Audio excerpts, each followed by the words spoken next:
All right, from the city of Fairfax City, we are very grateful that Tim Williams accepted our invitation to our show. Tim, welcome to my humble podcast. Oh, thank you so much for having me on. No, no problem.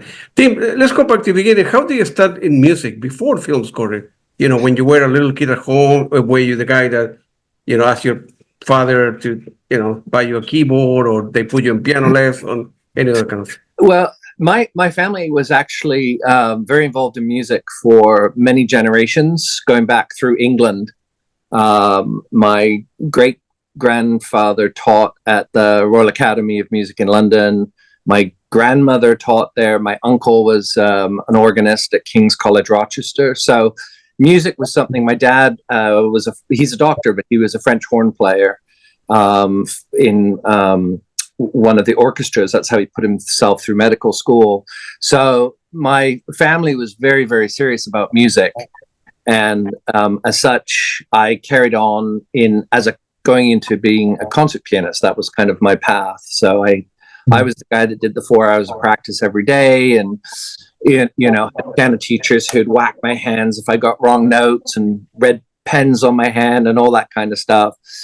And so I used to do competition piano, and it's quite a stressful lifestyle. You're having to play all the big piano pieces, and so for me, composing was kind of a way to enjoy music. Was kind of a side thing. I actually started out really enjoying Paul McCartney and Billy Joel and Elton John, because I was a keyboard player. Those were kind of my heroes growing up. Loved Elton John, and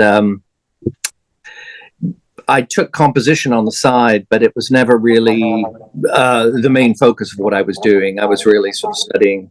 And then I sort of had a path change. I moved to England and started working at the BBC, and I got into orchestration at the BBC. And that was kind of a point where I really thought the composition started to take over, and I began to focus more and more on that, to the point where I studied at film school, and then moved out to LA and got into the film scoring business.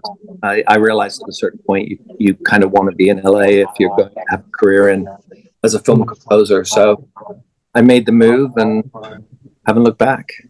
Good for you, man. Any pressure? I mean, you were the kind of kid that I suppose that will listen to music in the car like many of us, and eventually you turn 18, right? And you finish high school. Any pressure for your family? Hey, forget about music. Your dad is a doctor. You're not going to take that as a hobby, or your parents say, okay, give it a try. Okay, don't go to school, whatever. Take a year off, and we'll have the conversation in a year from now. I did 2 years of pre-med. Okay, wow. Okay, imagine so. Yeah.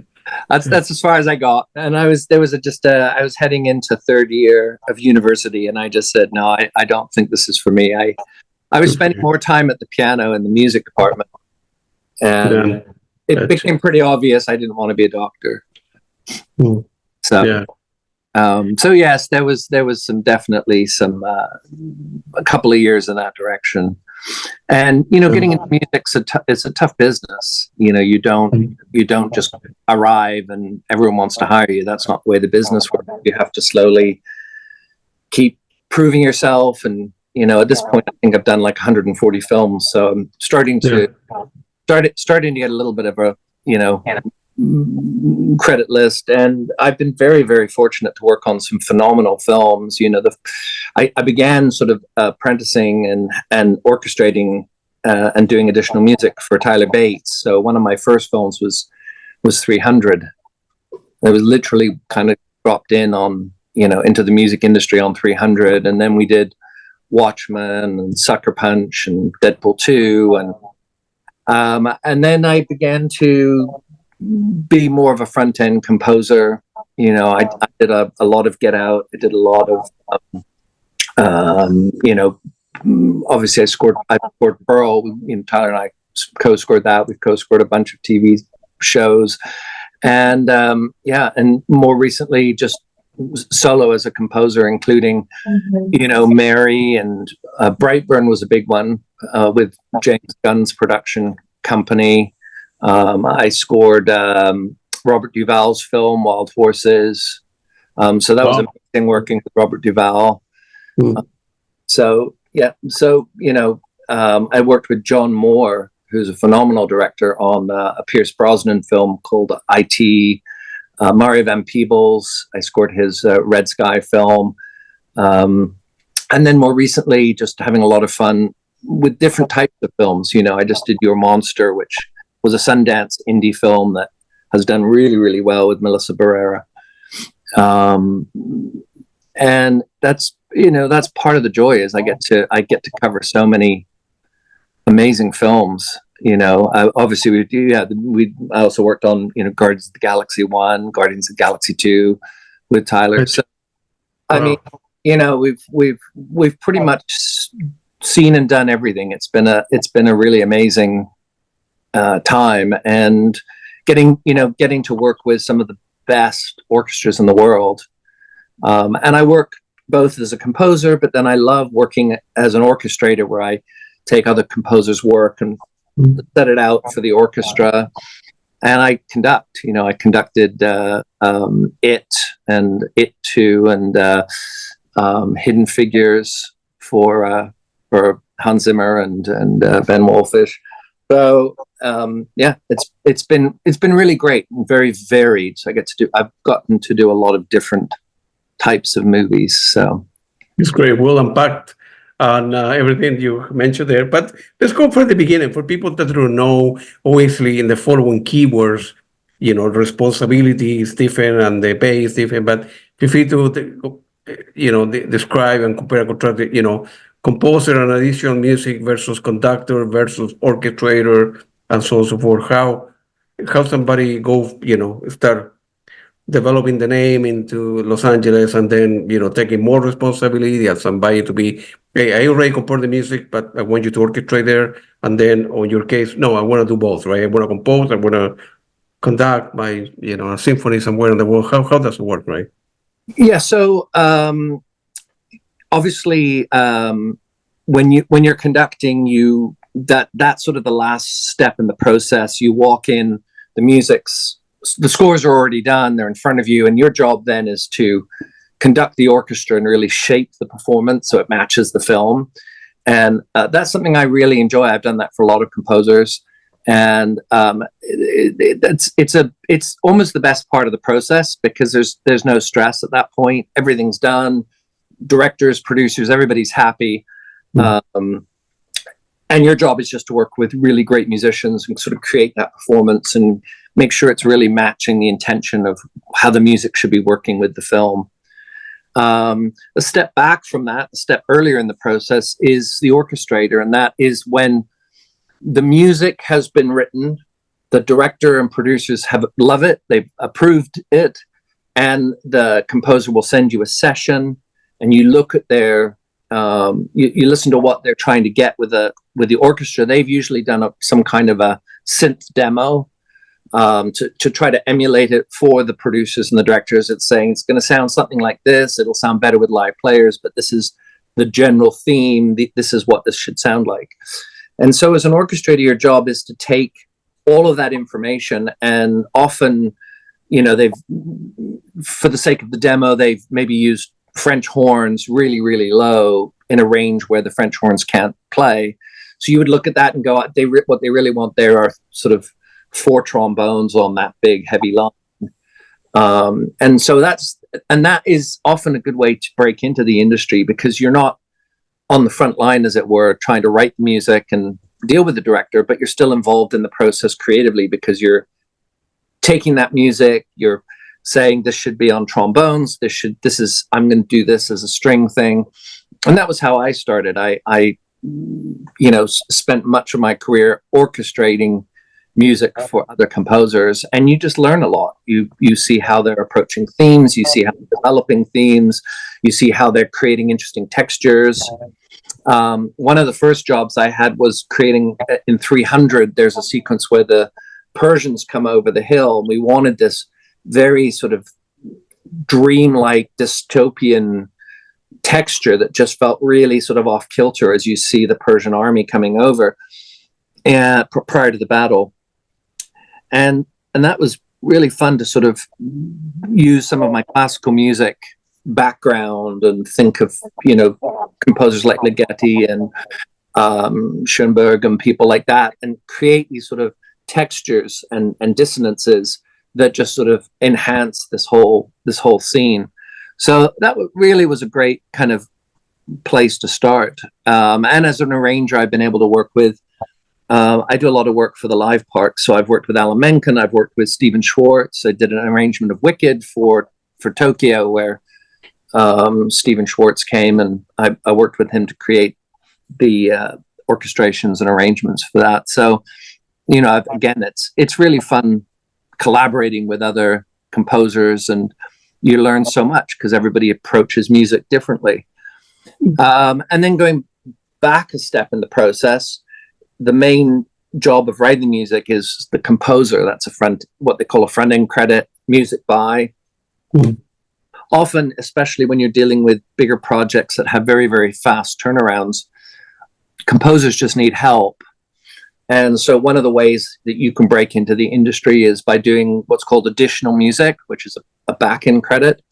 But composer might say, here's my theme. I've done the theme, but could you take that theme and maybe work it further back for this scene? Maybe change it, but score this scene, but use the sketch that I've done, or sometimes it is as simple as just, I'd like you to cover this scene from scratch. Just go and write the music for it.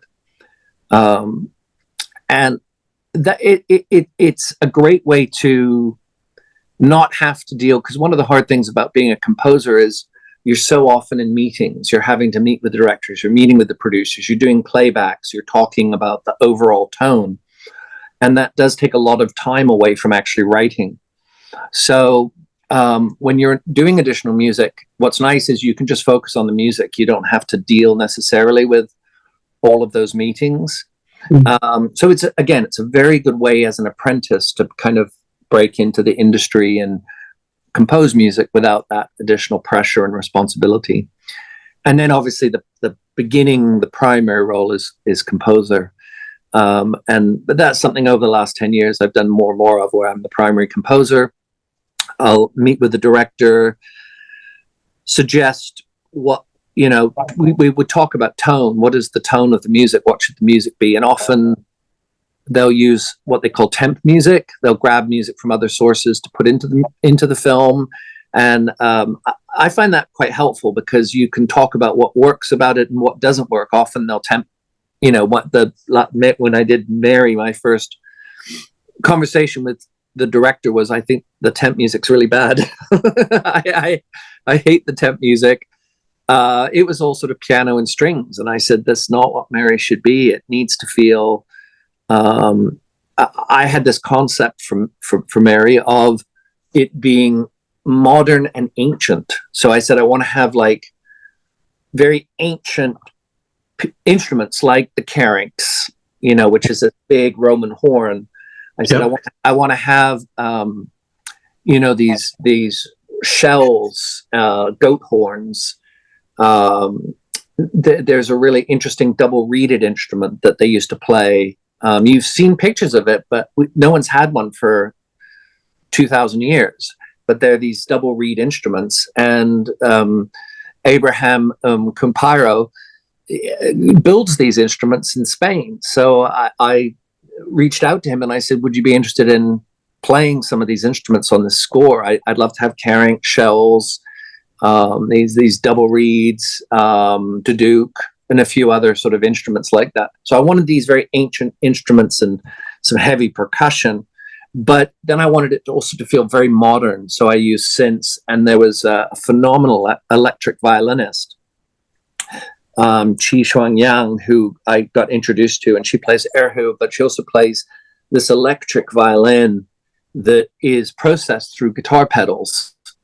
So a lot of the really amazing kind of floating violin sound that you hear, it's so hard to put your finger on what it is, because it's a cross between a violin and an electric guitar, and it's looped, and it does these kind of really interesting things.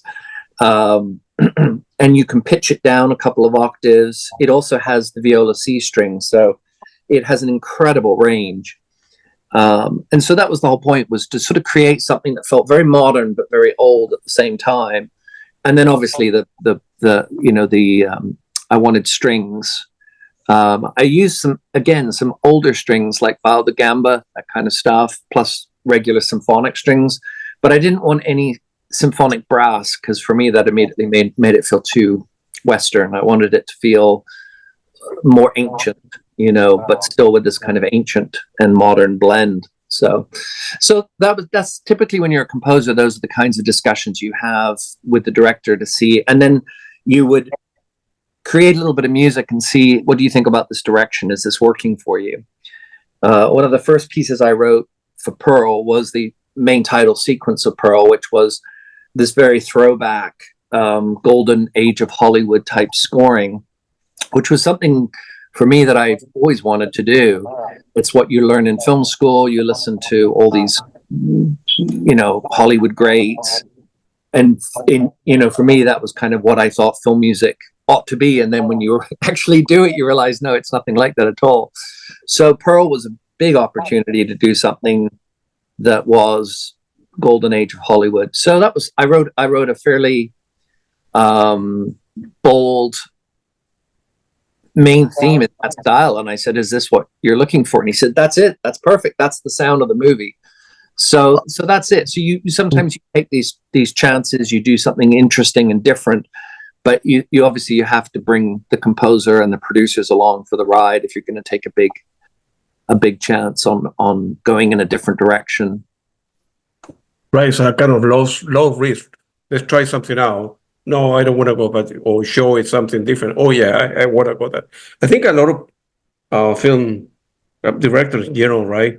I think the other way around. I think many musicians out there end up writing like short music composition or trailer, if you will. They go to a library, right? Library, I think they're called, and then many many directors at the beginning, they listen what is out there in the library, and hey, I like this kind of type by Johnny, and then they hire Tim Williams. Hey, I like what Johnny, my hypothetical example, does. Can you take it to the next level, right? Versus hire you directly, and you begin playing with stuff, and trial this, trial that, and fail fast if the director doesn't like that part. Yeah, and again, I would say maybe 80% of the work in Hollywood is that it's this is what the style we want, this is what we like. Can you give us that? So it's exciting when I've been very fortunate this last year I've done about 10 films in the last year, and pretty much all the directors have given me a freedom to say, let's try something. I just finished a film with Dave Yarvo, who I did Brightburn with, which is stars Anthony Hopkins and Bill Skarsgård. It's a thriller produced by Sam Raimi. Phenomenal film. It's going to come out next year. For that, he wanted the score pretty much to be percussion, this kind of dark percussion. So we did, like I took a mallet and I'm sort of hitting strings on a low end of a piano and recording that. And I worked with a great drummer called Gil Sharon, and we created these sort of bass drum patterns and patterns on cowbells that created this real intensity. And again, it was just a very out of the box idea of doing something that felt different and unusual. So we just finished that. I just did a film for Leyline, who did Everything Everywhere All at Once. And they had they've just finished this really interesting horror film. And again, the director was Colin Tilley, who comes from, video. He's one of the top producers of videos for bands. He does Cardi B, he does Justin Bieber, a bunch of other amazing music videos. And this was his first feature. And I said, let's try something very strange and very different. And we ended up using this a brand new synthesizer called a C15 nonlinear that's just been developed, and it creates these really interesting sort of, you don't know if it's organic sounds or if it's synth sounds, but it can move, and you can, it's all live. You have to do it live and adjust it with pedals. And I said, let's try and create the whole score out of this. And again, it was really exciting because it was just a completely different direction. So Yeah. I've been very lucky to work with directors who have enough, producers and directors who have enough confidence to try things out and do something different. That's not always the mandate, but it's fun when you get to experiment and play in the sandpit, as I call it. Yeah. I wonder how a director, sorry, my ignorance, but how a director can really know somebody wrote a script, that adapting the script, or perhaps came from a book, and then a director began shooting the movie, and they say, well, eventually we'll get to the film score, and the director will know exactly what type of music it's for me. I'm an engineer, so for me it's very. I couldn't be an architect. If you show me different houses, let's say, right? I tell you, I like this, I don't like this, I like that. But an architect will do the houses, right? So for me, it's very difficult to visualize and then determine what I would like in a job, in a relationship. And so once I'm there, I can tell you I like this kind of stuff for this or that. But I couldn't be an architect, I could be an engineer. So I have no how a director can know exactly the sound that, of course, it's a comedy. You are not going to have heavy electronic music, that obviously, or metal music, right? That's different. Yeah, and in kind of horror movies, terror fiction, they want to have a lot of keyboards and electronic music, and the Tangerine Dream of this world and so forth. But how can a director right away know? No. Like you mentioned for the movie, no, this is going to be a drum bass, Well, I think that for me is the best part of the collaboration, Yeah. because often directors have a very clear idea of what they want, and you're obviously trying to do that. But other times it's a journey, and I have a couch back here where directors kick back, and a big screen up here in front of me, and a million toys here. All right. We often develop something, Mary was an interesting process because of the schedule. I had 12 days to write the score. That was all I was given. It was an unbelievable schedule. And it's a full symphonic score with loads of soloists. And even if once you've finished a film, there's a ton of production. It's got to be orchestrated, recorded, mixed.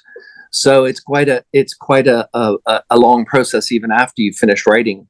So, but I 12 days to write 93 minutes worth of music. So it was tough. So DJ Caruso, the director, basically lived on this couch. He would turn up in the morning.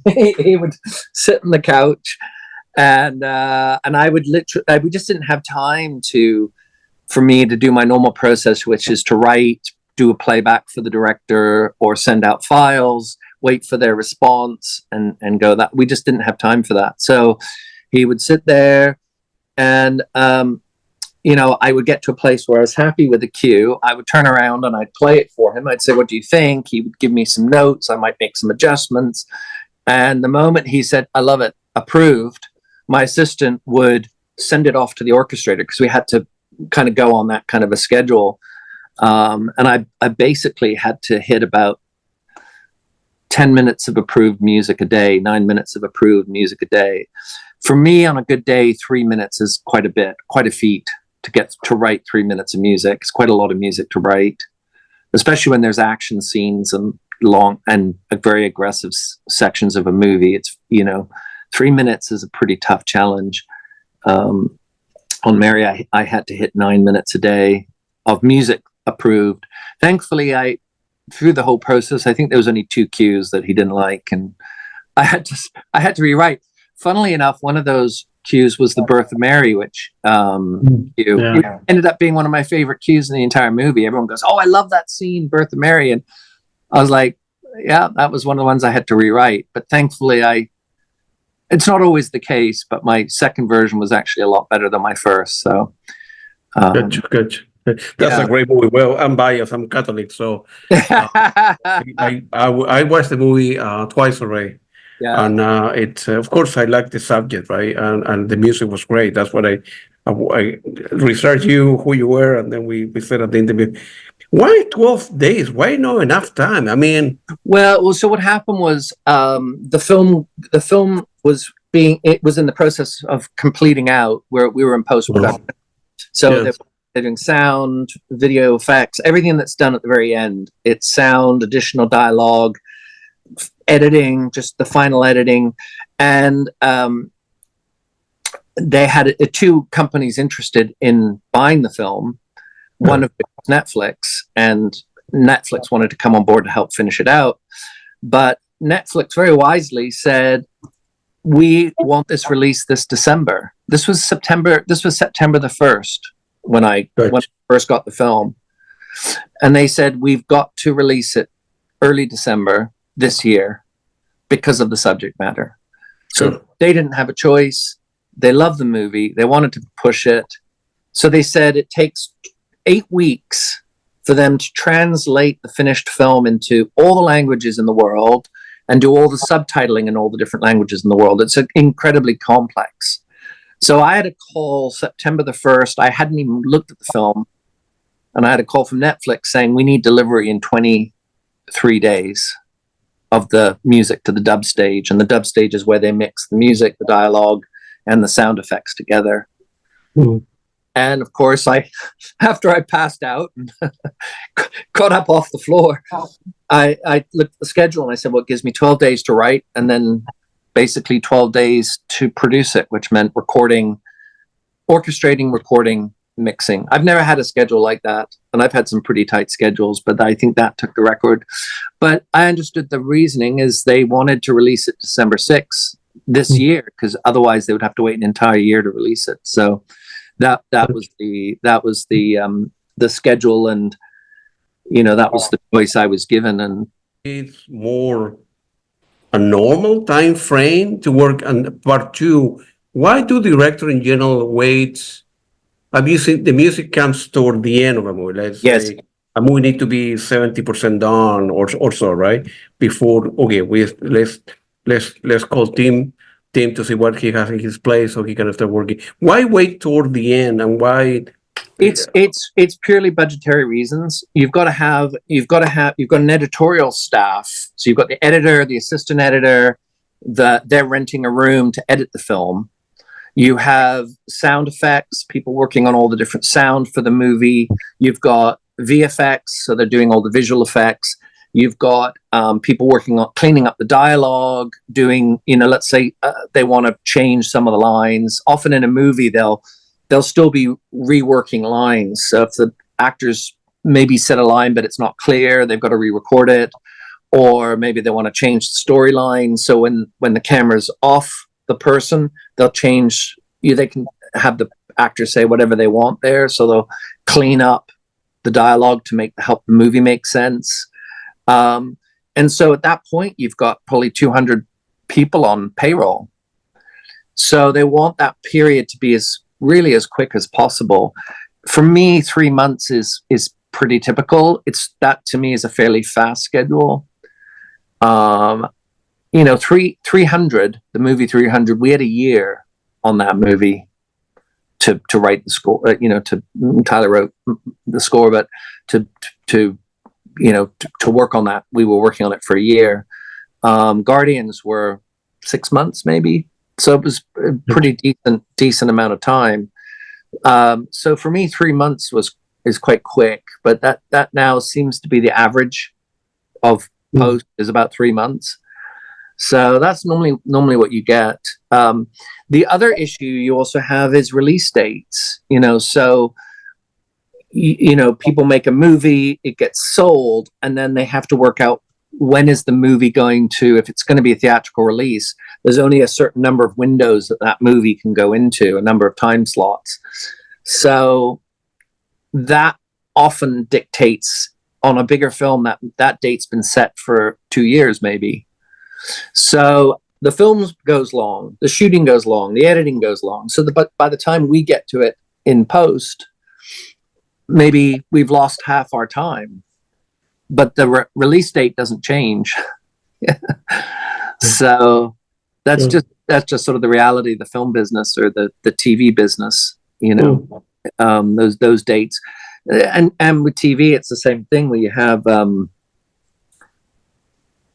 episode that's going to air on a certain date.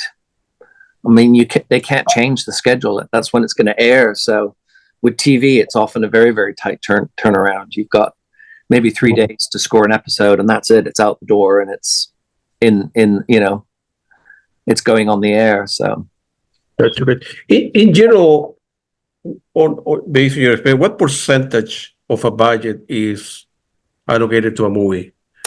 Is like a 2-3% more, or depends? no less. It used to be around 2% of a budget. Now gone. It then went down to sort of 1% of a budget. Mhm. I would say now it's probably even like 0.25% of a budget. Music budgets have really shrunk, Wow. especially since COVID. Music budgets have gotten, because there's a lot of expenses, and they're always looking, and I think often it's just a misunderstanding of what the hard costs of music are. A lot of people feel, well, don't you just push a button or play it on your keyboard? Isn't that there's no costs? But the moment you get into orchestral scores, you're hiring 60 to 90 players, or real people that you pay. A studio, mixing a movie costs a lot of money because you've got to have an engineer, and he's got his team, and they've got to have a studio. So those are, even if I do a score completely with synths or completely with acoustic instruments in my studio, I still have to have a really good engineer come in and mix it. And that can cost $20,000 just to do a really good mix of a film, or more. I mean, that would be a budget thing. Okay. So that's definitely become more difficult, and a change. Even from when I started in the industry, the music budgets were pretty healthy when I first started, but the nature of the entertainment industry has changed. It used to be you would do a movie, it would go out in the movie theaters, it would go out on DVDs, so producers could make money back there. Then it would get sold to TV stations and and different networks around the world, so that would be more money coming in. So the producer had a lot of different ways to make money. Now they make a movie and you sell it once to, say, Netflix, or you sell it once to Amazon for streaming, and that's it. That's all you're going to make on the movie. So there's not as much money that the producers are able to get back, and so therefore the budgets have shrunk because of the way that people watch films now. A lot of people don't go to the movie theaters. There's no such thing really as DVDs anymore. It's people watch it on streaming, and that's sort of had a very negative impact on budgets. Some years ago, my case, I buy a lot of Blu-rays, right? Because I want to see the, version 2, the director cut, the Yes. additional music that was not put in the CD, but it's great. And they do, they put some minutes on the movie as well, on the director cut. And now most of the stuff goes to streaming, like you mentioned, right? Yeah. Fewer. And man, it's how difficult to make a living in general in your business.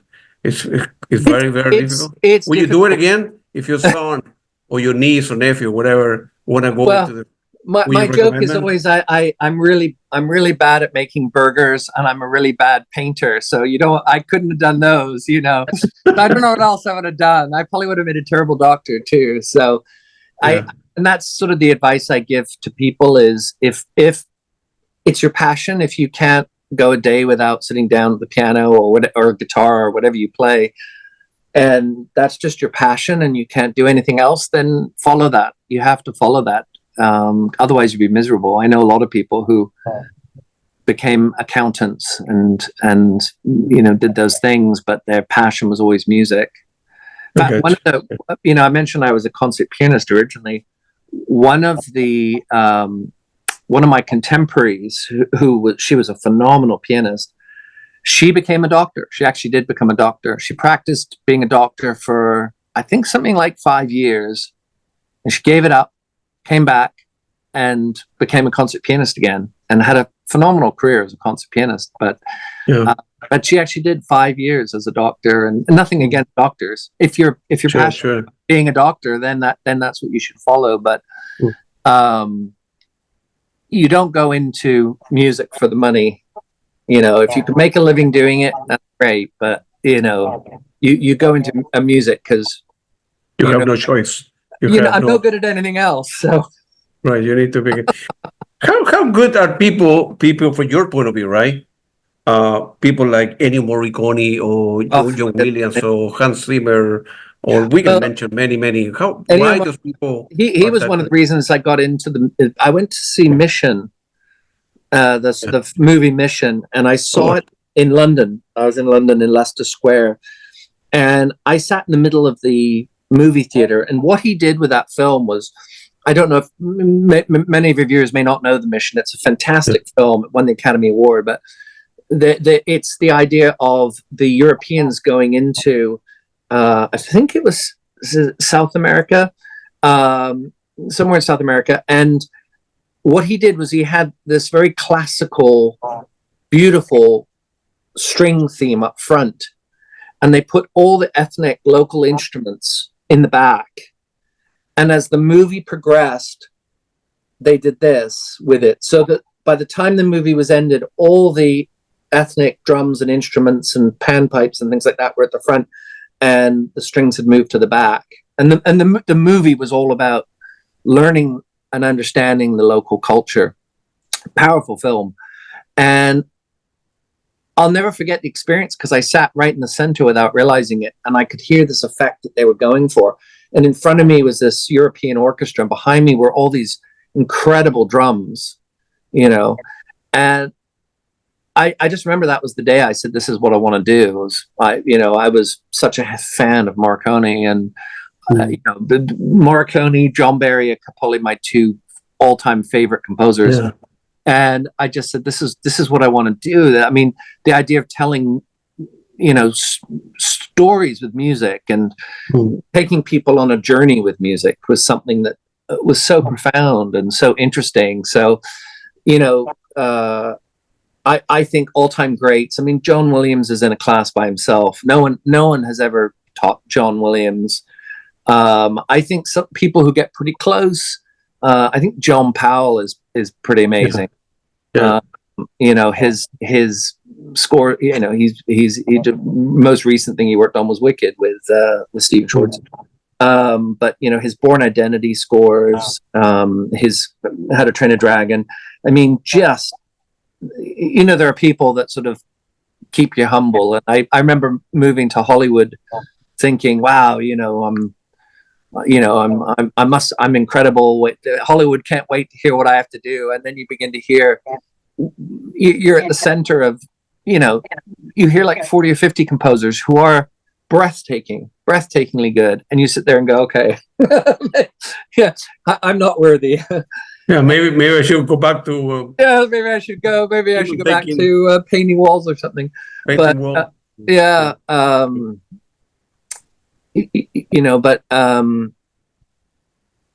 that I think there's something really inspiring about hearing great music and hearing and hearing artists who can conceive that way. And Morricone was definitely one of the ones that really inspired me. And even to this day, Morricone's still very relevant.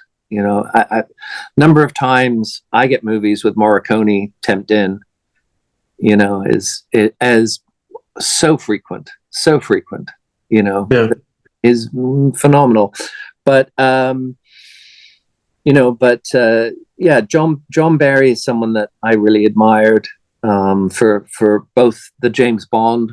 He did all the early James Bond films, which are iconic, but he also then created the sound for things like Out of Africa and Dances with Wolves that were rich and beautiful, and just his sensibility of scoring for film. I learned so much from another composer I loved, less well known, was Gabriel Yared. Oh yeah, of course. Big fan of Gabriel Yared, who did films like Betty Bleu, and English Patient was probably one of his most famous scores that he did. But again, amazing composers. amazing composers. So, and I think right now we have some phenomenal composers. Tyler Bates, who I basically has been my friend and colleague now for 20 years in LA. Incredible composer. I mean, the breadth of stuff that he's done, as well as but both for film, but he also he writes and produces for multiple rock bands. He's co-written Marilyn Manson's latest album that went to #1, and incredible composer, incredible composer. So there's lots of amazing composers now, and younger composers coming up too who are very impressive. Gotcha. When you go and see a movie, let's say you don't know, you've seen reviews. I don't know. Let's say Nosferatu that is coming up in Christmas in a couple of days. Yes. Right? Just to mention the one. And how would you see? For me, sometimes it's difficult to differentiate why I like the movie. Let me explain myself. If the directive was that great, if the script was that great, the music was that great, of course you're biased because you're a film composer, right? I'm not. So of course I knew the music sometimes it's too high, sometimes too low, but I really like the movie, the movie, right?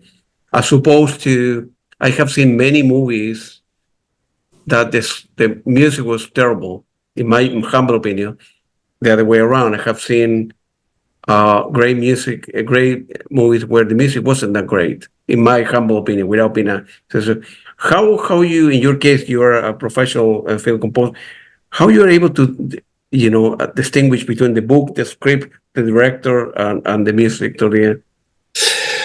Well, for me, I can't help but listen to the music when I watch a film. It frustrates me because it's very hard to enjoy a film. Because my ear immediately goes, oh, what's the composer doing music? If the music is really not great, I can't watch the film. No matter how good the film is, I just will turn it off if it's not working. Wow. But to be honest, it doesn't happen to me that often. I think by the time most composers get onto a film, they've got enough skill and practice that they deserve to be there. They're doing the job well. Some composers I think are so good that you kind of go, oh, who's that? I love that. And other composers you go, well, that worked. It was fine. But yeah, sadly, my brain doesn't analyze every component of a film. I'm looking at the acting. I'm looking at the storyline, the script. I mean, because I do music, it's so tied to the story. If the story doesn't hold up, and I've watched films recently that people have liked, and I've kind of gone, the story, I don't like this. The story didn't make sense because of this, and this, and that can sometimes put me off a film. So it is hard for me sometimes just to sit back and watch it as entertainment. And I'm part of my process is the first time I watch a film, I always do that in a very, very strict way where I'm not disturbed, and I watch it from beginning to end without a break, because it's the only time I get to watch a film fresh. After I've watched a film once, and even if I begin to work on it, or it's not a film I'm working on or whatever, I'll never be able to to watch it again like an audience will. So all of that, all of those instincts, all those things that I noticed when I first watched it, I'll never feel again. The scene won't ever be as scary again. The comedy won't ever be as funny again. The surprises won't be surprising.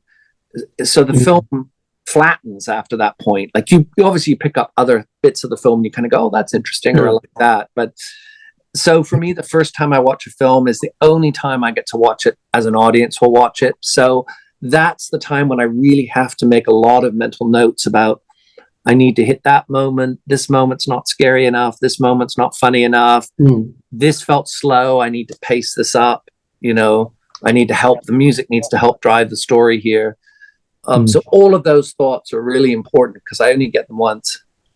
Yeah. It's funny that you mentioned that. Well, not funny, but that you mentioned. Well, the first time, the second time that I watch the same movie at home or the week after, whatever, I don't feel the same thing. For me, for example, The Exorcist from 1973, Yeah. right? I have seen the movie probably, I don't know, 20 times. Yes. And I have the DVD, the Blu-ray, the director cut, and, a bunch of other versions.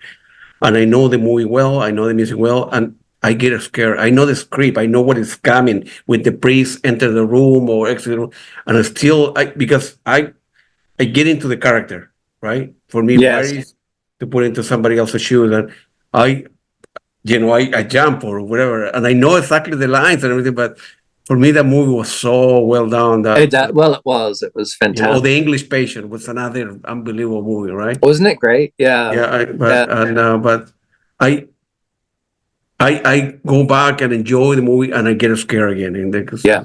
access, and some movies can do that for you. There's definitely movies that I have watched, like any of the Bond films. I've watched them like 20, 30 times. Born in Gotcha. Days, I've watched them multiple times and I love them and I still react the same way. So, there are definitely films on my list that are like that. I can watch again and again and again. Yeah, I got you. I got you. I think you got frozen for a minute. No, there you are. In general, do you orchestrate your own music, or So, you prefer just or not? yeah, no, I have a very good team of orchestrators. I work a lot with Greg Preckle, who, phenomenal orchestrator, and Neil Desby, another phenomenal orchestrator. But because I do sort of half my work as orchestration, these are people that I work with a lot, and I do that. So I think I'm a difficult composer to work for because I am an orchestrator. I also look and I want to sort of reorchestrate stuff sometimes when because if it's my music. But I'm usually pretty good about in my mock-up indicating what I'm going for. But on a film like Mary, I think Mary was the first film that I did not orchestrate. I didn't have time.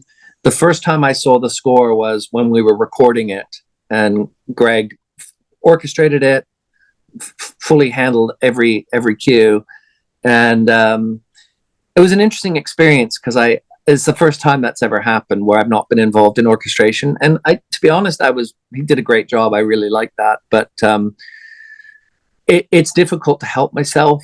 An orchestration will come back, I'll look at it and I'll immediately go, oh, let's change this, let's adjust. So I do orchestrate my own stuff sometimes, but it depends how busy you are in the schedule. And it's a bit like conducting. I used to love conducting, and now I like conducting, but it's not. I've done enough conducting to sort of feel like I've satisfied that craving to conduct, and I'm getting to that kind of same point with orchestration where I've done it enough now that when I did Mary and I didn't orchestrate it, I didn't mind it. It was nice not to have to think about that, and just let someone else deal with that side of it. Although probably you were, hey, I may have changed that. Oh no, I don't know. Well, you always think in the back of your head, right? Yeah. Well, I mean, I can always dictate changes. When we're recording, I can say, oh, can we provide some input, if you will, right? Yeah. Just something if it's not working, and the orchestras are always very fun. I mean, it's the funnest part of the job because you can change stuff instantly and hear it back instantly, and it always sounds good because you're not dealing.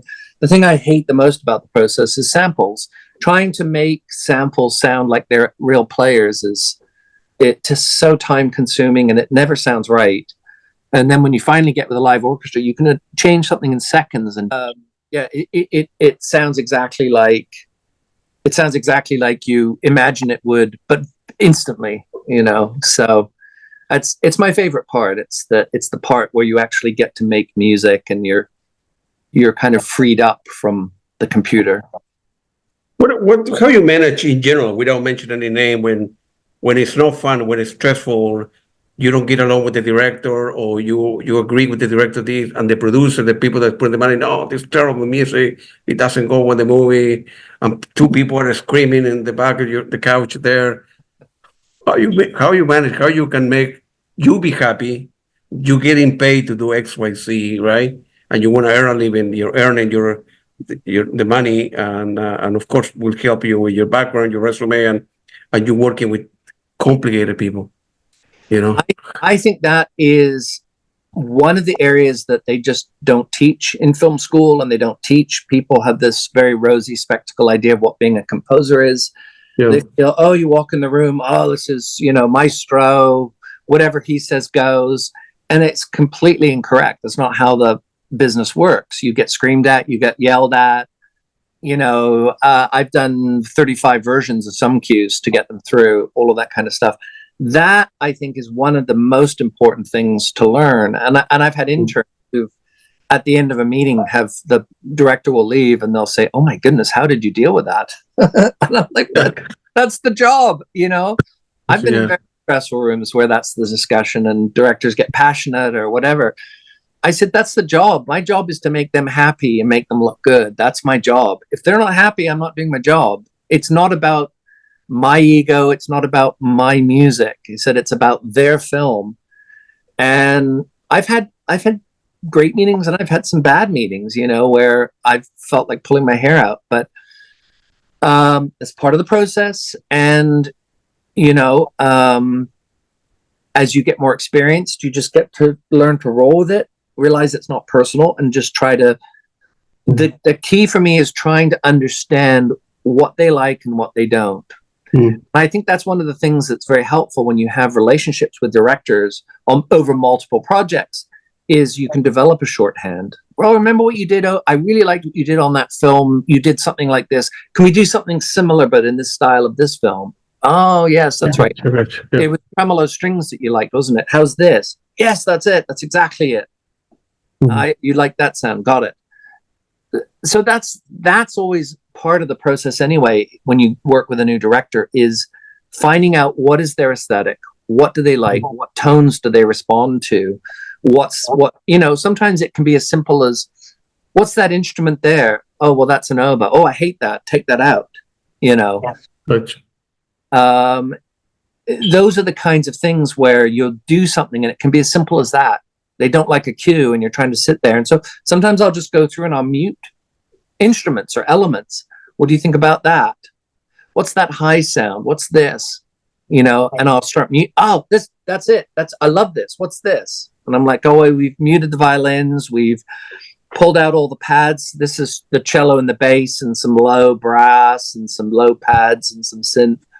That's the sound I love. This is what I want. Okay.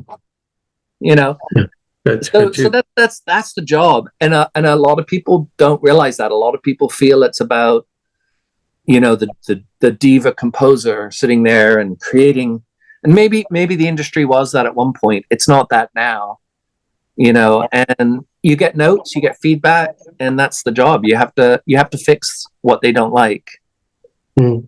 And if I'm in a room and somebody started screaming at me, or after 20 takes, the person doesn't like, I don't know how I will react. I'm a human being like you, right? So, and of course I'm getting paid for the job, but it's right. You say it correctly. You don't learn going in the film school, right? Not everything is rosy, right?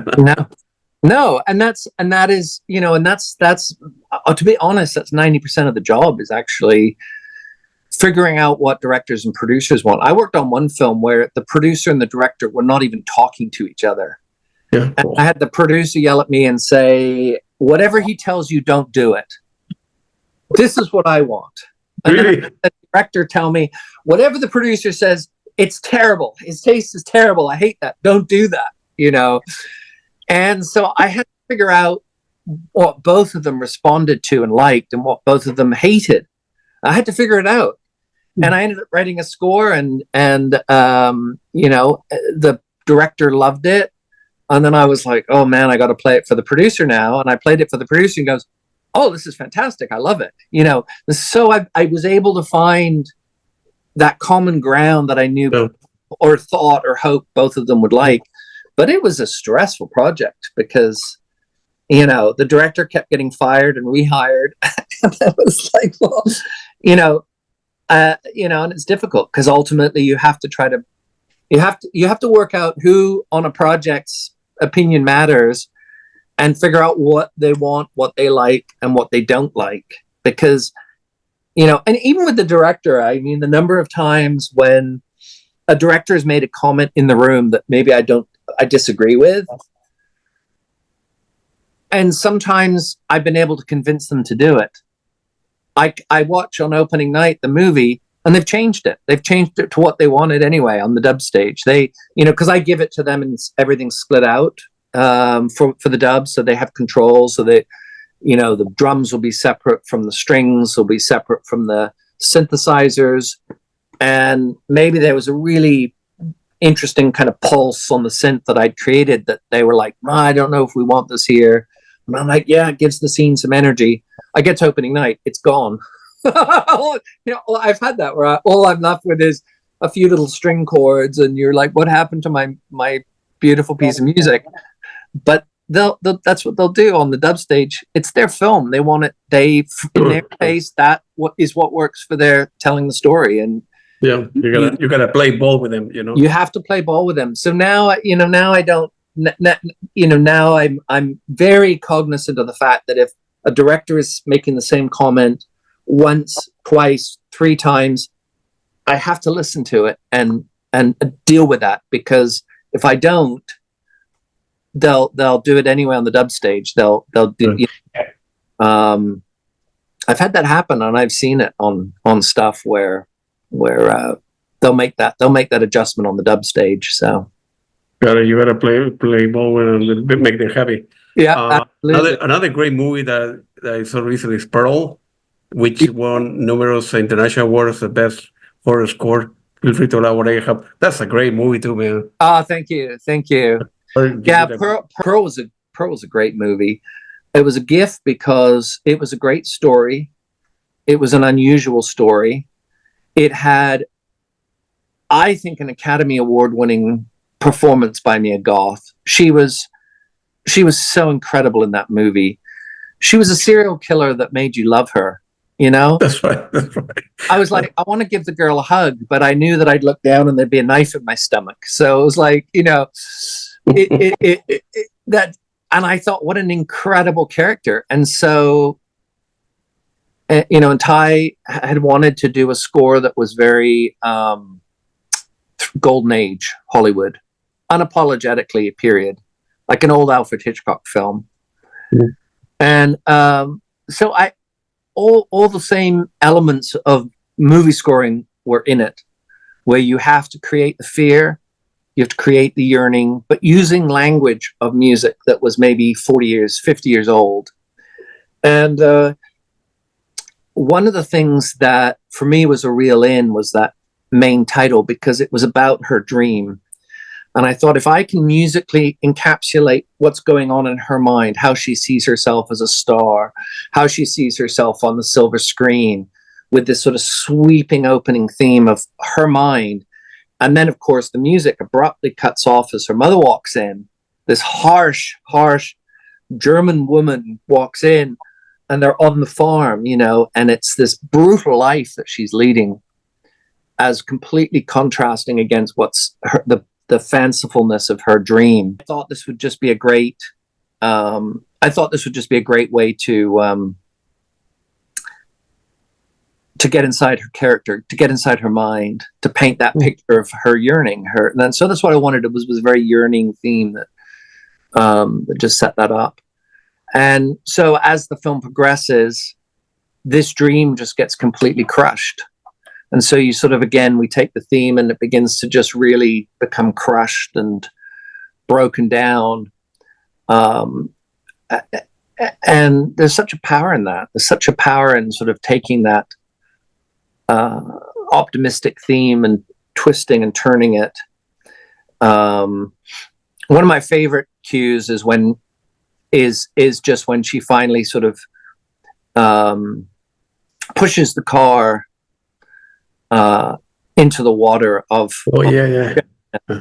and she does this big "I'm off to be a star" moment, and she's riding a bike. And I almost wanted to do this sort of almost Wizard of Oz, Wicked Witch of the West, Wicked Witch of the East type, dum yadum boom boom yadum, really sort of old school, low trombones, just a real sort of very strident brass thing that you know, would be very in keeping with Wizard of Oz.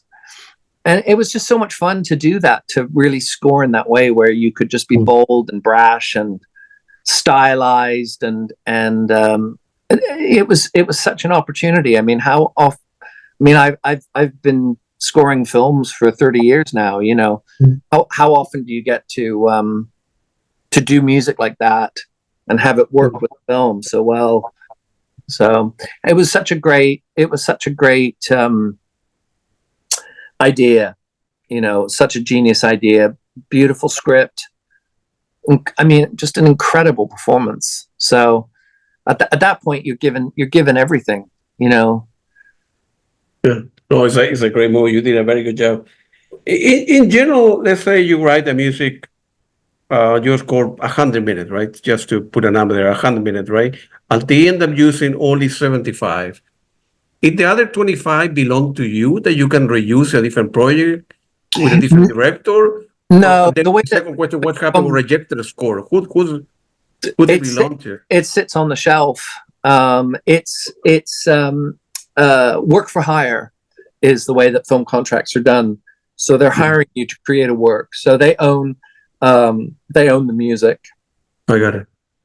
So what you typically get are what they call publishing royalties, which are added into publishing and writer's share. So I'll get royalties anytime someone watches Pearl or watches, you know, Mary, or watches one of these films, Your Monster. Then you know, the about a year later, I'll get a little bit of money for every time someone's watched something. So I'll get some royalties. But apart from that, I don't own the master because they've paid for that, and the music itself is owned. They own the music. Occasionally, on a very low budget film, if someone, you know, because I like to do varying budgets. I don't decide on a film based on the budget. I decide on a film based on whether I love the film, I love the idea. In those cases, I can sometimes say, well, you don't have a lot of money up front, so can I keep the masters? Can I keep ownership of the music, and we'll sync it? I'll give you the sync license so you can use it in the movie. But and I've done deals like that, but those are pretty rare, and it's usually because there's not a lot of money for the movie. Right. And you say, when I like something, I will work out. You will like. You have seen the script that you like, or the movie's 3/4 down, and they start looking for a composer. You say, "Man, I really like this movie, and I know this Claudio guy out there in Virginia. Doesn't have a budget, but I want to help him out, or whatever, you know." And yeah, exactly. So I've had scripts sent to me. I've had movies, you know, finished movies sent to me to look at. I've had everything sent to me. One of the movies I've done recently that I'm really excited about is a film called Mistura, and it's a Peruvian film. Gotcha. Ricardo de Montroy produced the film, directed the film. I mean, Ivan Orlik produced it, but it stars Barbara Mori, who's a huge. I think I'm not sure she's Peruvian or Mexican, but she's unbelievable. And it's set in 1960s Peru. And it's about this woman whose husband leaves her. And so she's from very wealthy society. She's left destitute.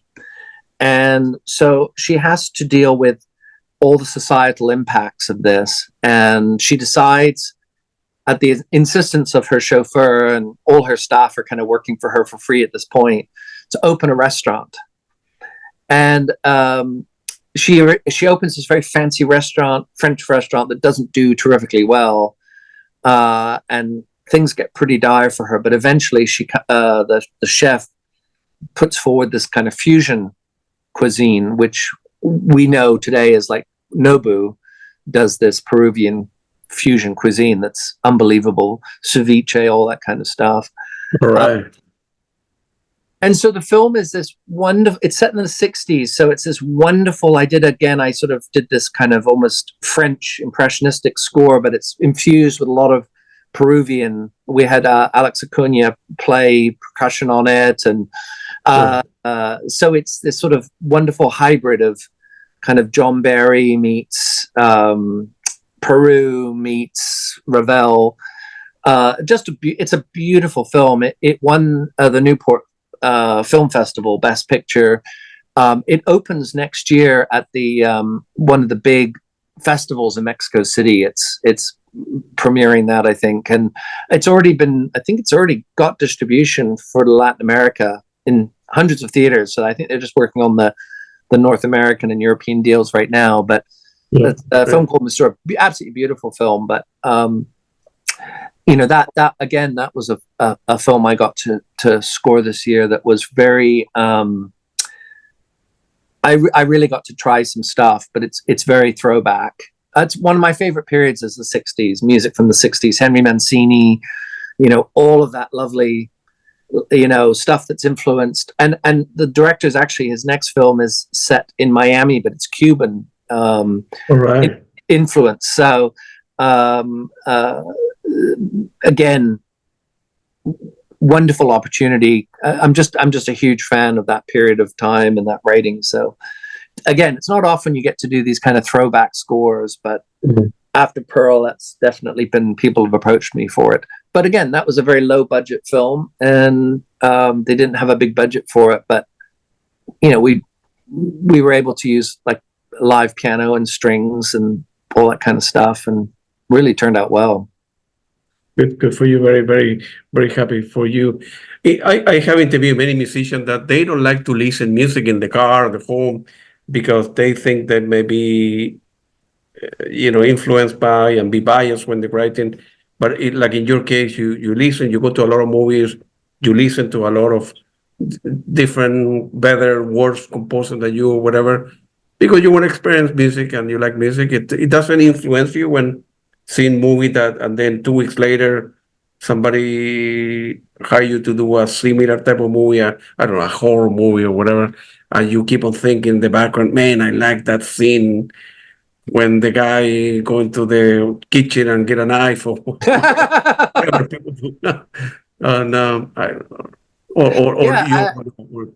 I mean, I definitely, when I hear scores that stand out or are interesting or different, I'll definitely make a mental note of what is the instrumentation that they're using, what's the approach that they're using. But I think all scores start out that way. You have to start with some idea of what the tone should be. So nothing's created in a vacuum. I mean, art's always influenced. You always have to be influenced by something. So, I'll definitely hear something and go, oh, I love the way that they're using this group of instruments, or I like this approach. So it gives you ideas. It's much like if you're a painter and you'd walk through a museum and look at different art, something's going to inspire you. You're going to hear something and go, oh, I love that, or that's really interesting brushwork there. So it's very similar when you're composing. You're creating original stuff, but you're also drawing on influences. I mean, John Williams, would not be John Williams without Holst or without, that. I mean, some of the early Hollywood composers, Korngold, for example, were huge influences on John Williams. Like you can literally A/B stuff and go, or Mahler, same with Hans Zimmer. I mean, there's loads of places where you kind of go, oh, you listen to Gladiator and you go, oh, that's very much like Holst in that opening sequence, But you always draw from your inspirations, because you got to start somewhere. And there's definitely times where I've thrown out themes because I thought, oh, it sounds too much like this, or but you obviously want to create something original, but there's such a breadth of wonderful inspiration out there, and you try to take that and advance it and move it forward and do your own spin on it, and your own take on it. So I imagine that now that maybe Mary and we are in Christmas time, and being in Netflix, everybody stay at home and watch. They should open a lot of doors for you, I might, right? More interviews and more press and more follow-up work, hopefully, because Yeah, well, no. the movie is great. It was well directed, great script, great music, Oh, and thank you, so thank that you. was very Yeah, good. no, it was it. Yeah. Oh, that's good. Don't worry, man. Don't worry. Yeah, no, it broke so many records. It was 46 million hours watched in the first 10 days on Mary. Say that again. 46 million hours Wow. is what it is, because they add up the number of hours that people are Yeah. watching in the first Wow. 10 days worldwide. It was number one movie worldwide for the first 10 days. It was Good for number you. one in the world, everywhere. Like, I hope you get royalties. and we'll see what that brings in. But 46 million hours in the first 10 days. I knew the film was going to do well, just because what I loved about the film was, for me, it was like a Game of Thrones approach to the story of Mary. Mm. When I discussed it with the director, I said the score needs to feel like Game of Thrones. It needs to feel like it's got some weight to it and some threat. You have Anthony Hopkins, who plays this. His threat is always amazing. I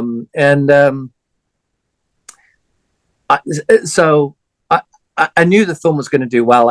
I don't think anyone was expecting quite that intense a reaction to it, but people just seem to love it. And I love the idea of a fresh take on a story that everyone knows so well. And I thought, what a great idea to take something like that, but to really make it feel like you're there in the time, and make it a drama, make it a real drama. And I thought I'd love to see more of that kind of stuff. I tend to like sort of historical, Gladiator, that kind of thing. Anyway, I love those sort of period pieces. So, and I grew up with those types of wonderful epics like Masada, and obviously going back Spartacus, all these kinds of incredible Ben-Hur, incredible. I mean, that to me was what filmmaking was all about. So it's very exciting to see kind of a renaissance of that. Looking back in terms of director, if God came to you and give you 3 wishes, you can pick 3 film composer or 3 director that you wish you had the opportunity to work with, and dead or alive. Anyone in particular? Well, I imagine that you have many, but you need to pick 3. Directors. Or film composer. I mean, David Lean is obviously one of my all-time favorite film directors. Yeah. He did Lawrence of Arabia. Yeah. Incredible filmmaker. David Attenborough. Richard Attenborough. I mean, Gandhi. Such an incredible filmmaker. And I'm also a huge. Was a huge fan of Merchant Ivory. The Merchant Ivory films. They were very, very popular. I'm trying to think of some of the ones that people might know. Room with a View was one. Yeah. But the sensibility of their films was. I tend to be a huge fan of European cinema.